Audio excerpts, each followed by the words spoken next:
प्रणाम, मैं गरिमा सिंह। वक्त कुछ ऐसा है कि इस वक्त महाराष्ट्र और झारखंड के जो चुनाव हैं वो फुल स्विंग में है।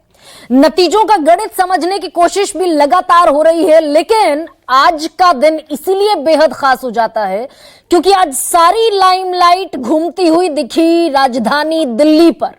नेशनल कैपिटल रीजन दिल्ली, जहां के मुखिया हैं अरविंद केजरीवाल। और ये लाइमलाइट क्यों दिल्ली पर पड़ी दरअसल आज इतने महाराष्ट्र और झारखंड के चुनावी माहौल में, ये मैं आपको बता दूं।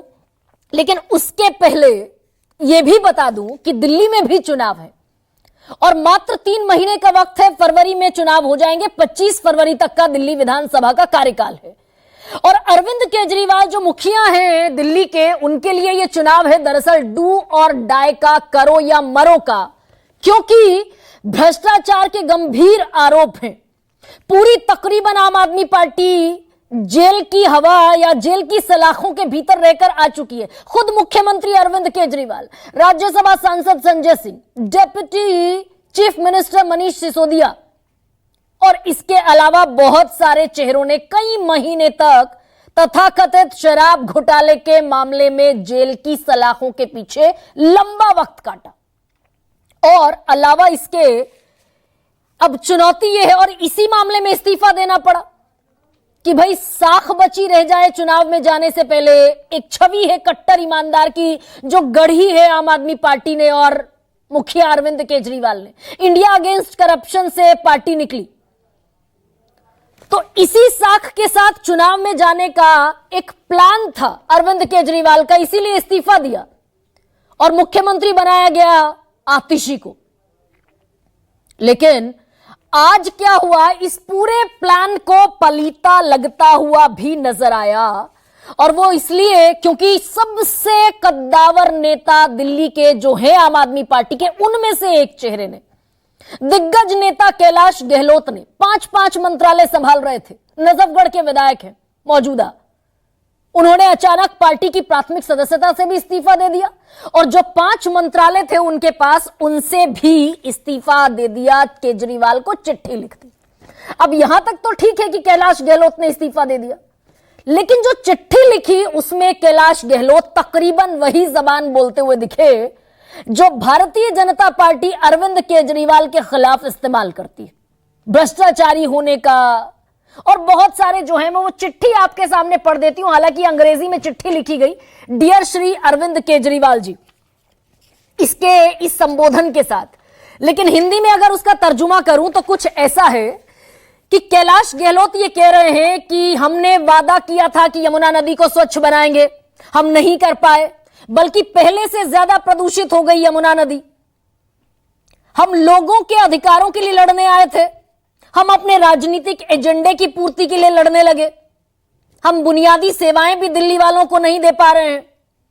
और केजरीवाल को बाकायदा पर्सनली कोट किया इस चिट्ठी में कैलाश गहलोत ने कि केजरीवाल का जो नया बंगला है, जिसे बीजेपी शीश महल कहती है, और पीडब्ल्यूडी की एक रिपोर्ट भी आ गई थी कि भाई 6 करोड़ के तो पर्दे हैं, रिमोट से चलते हैं, रिमोट कंट्रोल्ड, टॉयलेट शीट भी बाकायदा कस्टमाइज कराई गई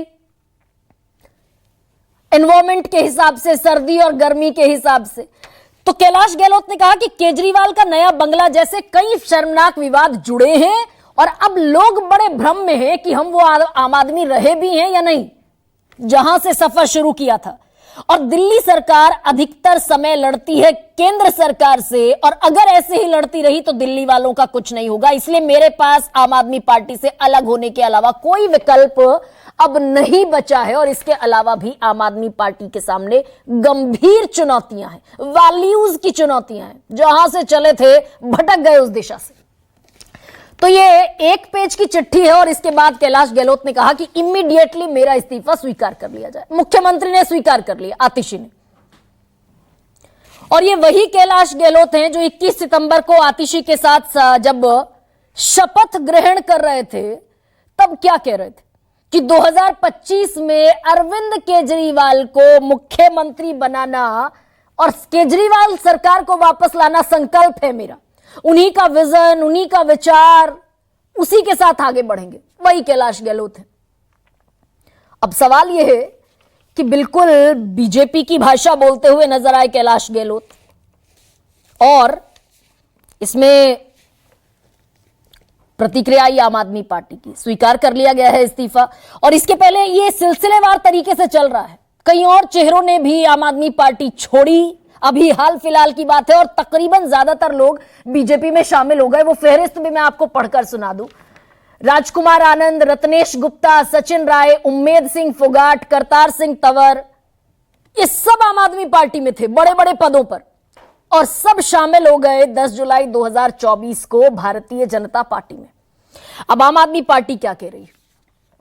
इतने गंभीर आरोप लगाकर निकल जाएंगे कैलाश गहलोत, शीश महल तक का भी जिक्र कर देंगे, तथाकथित शराब घोटाले में खुद भी आरोपी हैं, आईटी की भी रेड पड़ चुकी है 2018 में, और मार्च 2024 में शराब घोटाले के मामले में भी 5 बार पूछताछ हो चुकी है कैलाश गहलोत से। तो आम आदमी पार्टी ने क्या कहा कि दिल्ली चुनाव से पहले मोदी वॉशिंग मशीन फिर से एक्टिव हो गई है, नेताओं को इस मशीन के जरिए बीजेपी में शामिल कराया जाएगा। कैलाश गहलोत जी जो बयान दे रहे हैं वो बीजेपी की तैयार की गई स्क्रिप्ट का हिस्सा है। प्रियंका कक्कड़ कह रही हैं चुनाव चल रहे हैं, बीजेपी के गंदे षड्यंत्र भी चल रहे हैं, ईडी और सीबीआई सक्रिय हो गई है। बयान बहुत सारे लोगों के आए, लेकिन सारे बयानों में जिक्र इस बात का है कि भाई उन पर ईडी के भी केस थे, सीबीआई के भी केस थे, 5 साल तक षड्यंत्र करती रही बीजेपी उनके खिलाफ, और अब कामयाब हो गई। बार बार छापेमारी की गई उनके घर पर, दबाव डाला गया, और अब बीजेपी कामयाब हो गई। इस तरीके से प्रोजेक्ट करने की कोशिश की जा रही है, जैसे केजरीवाल की गिरफ्तारी पर, संजय सिंह की गिरफ्तारी पर, बाकी तमाम नेताओं की गिरफ्तारियों पर कहा आम आदमी पार्टी ने। अब बीजेपी की लेकिन थोड़ी मोहब्बत नजर आ रही है कैलाश गहलोत के साथ। बीजेपी कह रही है कि भाई कैलाश गहलोत तो वही कह रहे हैं कि जो हम कितने सालों से लगातार कहते आ रहे हैं। कैलाश गहलोत ठीक कह रहे हैं, सच कह रहे हैं, लेकिन बड़ा कमाल का इत्तेफाक है कि जितने भी लोगों ने अभी हाल फिलहाल में आम आदमी पार्टी छोड़ी, सबके खिलाफ कोई ना कोई मुकदमा था या मुकदमे थे। राजकुमार आनंद पूर्व समाज कल्याण मंत्री थे, ईडी का एक्शन हुआ 2 नवंबर 2023 को, उनके 12 परिसरों पर 23 घंटे रेड पड़ी और शामिल हो गए बीजेपी में 10 जुलाई को। करतार सिंह तंवर जो विधायक थे, उनके खिलाफ भी आईटी का एक्शन हुआ, दर्जनों जगहों पर छापेमारी हुई, बीजेपी में शामिल हो गए। उम्मेद सिंह फोगाट, पुलिस का एक्शन हुआ, वो भी बीजेपी में शामिल हो गए। तो हालांकि आज एक फेस सेविंग एक्सरसाइज करती हुई भी दिखी आम आदमी पार्टी। अनिल झा, ये तस्वीरें जो मैं अभी दिखा रही हूं आपको, ये बीजेपी के भूतपूर्व विधायक हैं किराड़ी से, अनिल झा इनका नाम है। आज ये आम आदमी पार्टी में शामिल हो गए। इसे फेस सेविंग एक्सरसाइज के तौर पर आम आदमी पार्टी ने प्रोजेक्ट भी किया। अरविंद केजरीवाल कुछ नहीं बोले इस मामले में, कैलाश गहलोत पर एक भी शब्द नहीं बोला। लेकिन अब सवाल ये बड़ा हो जाता है कि इस्तीफा दिया आम आदमी पार्टी के सरकार के मुखिया से अरविंद केजरीवाल ने, पदयात्रा निकाल रहे हैं दिल्ली में जगह जगह, जनता सर्टिफिकेट देगी, जनता की अदालत में जाऊंगा, जनता ने अगर जिताकर तीसरी बार भेज दिया तो इसका मतलब ईडी, सीबीआई, आईटी ये सब बेईमानी हो जाएंगे, भ्रष्टाचार के सारे आरोप खत्म हो जाएंगे, ये कहते दिखे थे अरविंद केजरीवाल। अब ये लड़ाई ठीक उसी प्लॉट पर आ गई जहां बीजेपी भी चाहती थी दिल्ली की लड़ाई को लेकर आना, और आम आदमी पार्टी भी चाहती थी कि यह भ्रष्टाचार बनाम कट्टर ईमानदार की जंग दिल्ली में होती हुई दिखे। अब ऐसे में सबसे पहले बयान सुन लीजिए, अब दिन भर क्या घमासान रहा दिल्ली में। उनको ईडी के दफ्तर में कई बार पूछताछ के लिए बुलाया, मानसिक रूप से प्रताड़ित किया, उनके घर पे इनकम टैक्स के छापे कई दिनों तक मारे गए, 112 करोड़ रुपए के भ्रष्टाचार का आरोप इसी भारतीय जनता पार्टी ने लगाया कैलाश गहलोत जी के ऊपर। तो एक दबाव उनके ऊपर बनाया गया और जिसके कारण से ये फैसला कैलाश गहलोत ने लिया है। कैलाश गहलोत ने अगर आज किनारा कर लिया तो मुझे बहुत आश्चर्य नहीं है।